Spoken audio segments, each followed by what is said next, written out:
Hello everyone, welcome to एसनिंग academy's YouTube channel. इस video में हम लोग बात करेंगे जो न्यू रिक्रूटमेंट अपॉर्चुनिटी निकली है NCRTC national capital region transport corporation limited की तरफ से।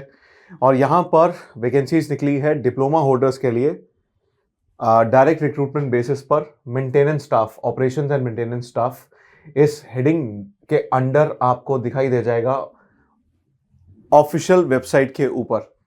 हम यहाँ पे क्या कर सकते हैं, पूरा लिंक यहाँ पर खुल जाएगा और 14 पेज का एक नोटिफिकेशन रिलीज होगा। और उसके ऊपर आप यहाँ पे देख सकते हैं कि date of commencement of online registration and submission of application कब शुरू होगी। 24 मार्च से शुरू हो चुकी है। क्लोजिंग डेट कब है? 24 अप्रैल तक क्लोजिंग डेट रहेगी, रात को 12 बजे तक। ठीक है। और उसके बाद कंप्यूटर बेस्ड एग्जामिनेशन मई के महीने में रहेगा फॉर द ईयर 2025। ठीक है। उसके बाद यहाँ पर ध्यान रखिएगा, this is national capital region transport corporation, एक जॉइंट वेंचर है इंडियन गवर्नमेंट का और स्टेट गवर्नमेंट्स जो पार्टिसिपेट कर रही है, दिल्ली, हरियाणा, राजस्थान, यूपी, राइट, उनके एडमिनिस्ट्रेशन के कंट्रोल के अंदर है।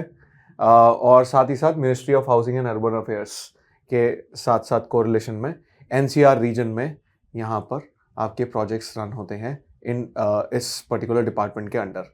तो यहाँ पर देखी जाएगा कि कौन सी यहाँ पर पोजीशंस हैं। जूनियर इंजीनियर की इलेक्ट्रिकल पोजीशन है। यहाँ पर पे स्केल जो रहेगा 22,800 से लेकर 75,850 तक रहेगा। और अनरिजर्व कैटेगरी 8, EWS कैटेगरी के लिए 1, OBC के लिए 4, SC के लिए 2 और ST के लिए 1। 16 वैकेंसी टोटल यहाँ पर रहेंगी फॉर इलेक्ट्रिकल इंजीनियरिंग। फिर उसके बाद इलेक्ट्रॉनिक्स की बात करते हैं। अगेन से पे स्केल सेम रहेगा। Total number of vacancies wise 16 रहेंगी। कैटेगरी वाइज भी बाइफर्केशन सेम है। मैकेनिकल इंजीनियरिंग में सिर्फ अनरिजर्व कैटेगरी के लिए निकली है पोजीशन, 3 वैकेंसी हैं। पे स्केल सेम है, 22,800 से लेकर 75,850 तक। सिविल के लिए 1 वैकेंसी है, अनरिजर्व कैटेगरी। प्रोग्रामिंग एसोसिएट के लिए 3 वैकेंसी है। HR पोजीशंस के लिए भी अवेलेबल है 3 वैकेंसी। उसके बाद electrical junior maintainer, electrical engineering, total 18 vacancy यहाँ पर जूनियर मेंटेनर की भी है। 18,250 से लेकर 59,200 तक आपका पे स्केल रहेगा। फिर उसके बाद जूनियर मेंटेनर मैकेनिकल इंजीनियरिंग 18,250 से लेकर 59,200 तक आपका पे स्केल रहेगा। और टोटल 10 वैकेंसी यहाँ पर रहेंगी। टोटल नंबर ऑफ वैकेंसीज जो निकाली गई हैं इस पर्टिकुलर डिपार्टमेंट में, it is 72 number of vacancies. 72 वैकेंसियाँ टोटल हैं और कैटेगरी वाइज भी बाइफर्केशन आपके सामने है, कौन सी कितनी वैकेंसीज कैटेगरी वाइज निकली हैं।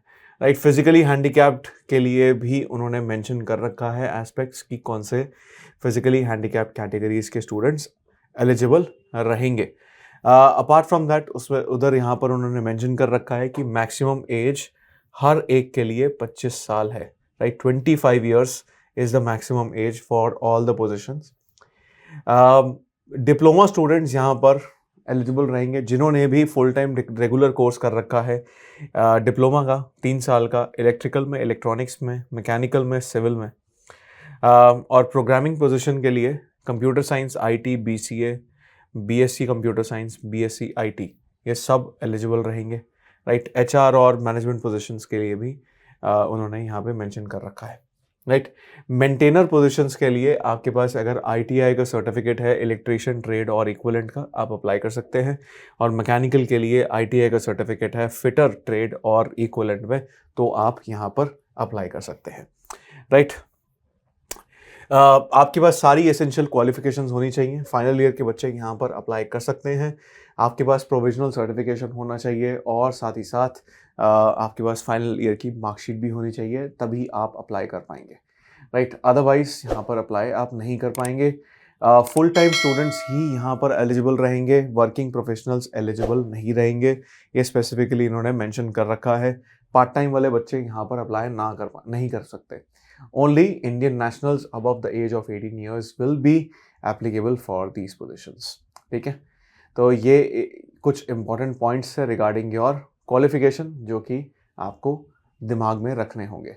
Reservation, concessions and relaxation only in the case of reserved vacancies for a specific category. Right, जो भी आपने नंबर ऑफ वैकेंसीज देखी वो सब हिंदुस्तान सरकार के पॉइंट ऑफ व्यू से ही, उनके जो गाइडलाइंस हैं उन गाइडलाइंस को मद्देनज़र रखते हुए ही आपको रिलैक्सेशंस दिखाई गई हैं। 5 साल की जो रिलैक्सेशन है वो शेड्यूल्ड कास्ट कैटेगरी और शेड्यूल्ड ट्राइब कैटेगरी के लिए, other backward classes non creamy layer के लिए 3 साल का अपर एज लिमिट का रिलैक्सेशन रहता है। फिर उसके बाद अपर age limit relaxation by the length of the military, मतलब मिलिट्री सर्विसेज में आप रह चुके हैं तो 3 साल का रिलैक्सेशन है। Physically handicapped unreserve category 10 years, OBC के लिए 3 साल और फिजिकली हैंडीकैप्ड एससी एसटी के लिए 15 साल का रिलैक्सेशन है। ठीक है, तो ये कुछ इंपॉर्टेंट एस्पेक्ट्स एज लिमिट के पॉइंट ऑफ व्यू से। सिलेक्शन प्रोसेस कैसे होगा, एक कंप्यूटर बेस्ड एग्जामिनेशन होगा followed by your medical fitness test in prescribed medical standard as per Indian railways medical manual. जो भी इंडियन रेलवेज मेडिकल मैनुअल में benchmark set करे गए हैं with respect to the medical test, वैसा ही आपका मेडिकल टेस्ट यहाँ पर इन पोजीशंस के लिए होगा। ये चीज़ आपने दिमाग में रखनी है। सिलेबस कंप्यूटर बेस्ड टेस्ट का ऑफिशियल वेबसाइट पर सेपरेटली दिया जाएगा। उस कंप्यूटर बेस्ड टेस्ट के अंदर आपके 100 क्वेश्चन पूछे जाएंगे। हर क्वेश्चन 1 नंबर का होगा और किसी भी क्वेश्चन में नेगेटिव मार्किंग नहीं होगी और 1.5 घंटे का एग्जामिनेशन होगा। 90 मिनट्स का ये एग्जामिनेशन होगा और उसमें आप अप्लाई कर पाएंगे। सारे के सारे जो भी टेस्ट सेंटर्स होंगे आपके दिल्ली, एनसीआर, लखनऊ, अहमदाबाद, भोपाल, मुंबई, कोलकाता, भुवनेश्वर, हैदराबाद, बेंगलुरु और चेन्नई, इन सब एरियाज़ में आपके टेस्ट सेंटर्स रखे जाएंगे। So if students who are applicable specifically living in the southern region, जैसे तेलंगाना के बच्चे हैदराबाद, कर्नाटका के बच्चे बेंगलुरु और मद्रास के बच्चे चेन्नई में जा सकते हैं। Right, so keep that in mind. Kerala के बच्चे चेन्नई में जा सकते हैं and keep that in mind that students can apply from the southern region as well. Right, it is specifically for you also. Medical examination यहाँ पर आपका जो होगा again as per Indian railways के हिसाब से होगा। प्रोबेशन आपका कैसे होगा, 2 साल का प्रोबेशन का पीरियड रहेगा कंपनी पॉलिसी के हिसाब से। बॉन्ड का अमाउंट 1.5 लाख रुपए तक का होगा। 1.5 lakhs will be your bond amount. Bond amount का मतलब ये है कि अगर आप पहले अपनी नौकरी छोड़ देते हैं तो 1.5 साल से पहले अगर नौकरी छोड़ देते हैं तो आपको 1.5 लाख रुपया भरना पड़ेगा as concession. 1 month prior to the notice on either side will be required to serve before resignation and termination from the corporation। तो आपको ये भी है कि 1 महीने पहले नोटिस देना पड़ेगा नौकरी छोड़ने से पहले। राइट, 1 महीने का नोटिस पीरियड आपका रहेगा। Otherwise the character and other demands are also mentioned, not necessary। Pay scale also mention previously, pay scale आपको प्रीवियसली मेंशन कर दिया है। ट्रेनिंग आपकी कैसी होगी, the selected candidates will undergo intensive on job training as per the prescribed duration posting of the job. ठीक है, आप अपार्ट फ्रॉम दैट पेमेंट कैसे होगी आपकी ऑनलाइन एप्लीकेशन फ़ी की, ऑनलाइन रहेगी। ऑब्वियसली लिखा हुआ है 1000 रुपये प्लस GST आपको देना पड़ेगा for unreserve category, OBC and EWS category and ex serviceman category. SC, ST and PWBD category, उनको यहाँ पर आप कोई भी फ़ी नहीं देनी है, they are exempted from fees.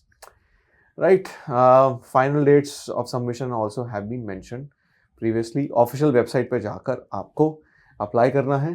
तो यह कुछ नेसेसरी डिटेल्स थी एज पर द नोटिफिकेशन। ये डिप्लोमा होल्डर्स के लिए काफ़ी अच्छी नोटिफिकेशन है, ज़रूर अप्लाई करिए अगर आप एलिजिबल हैं तो।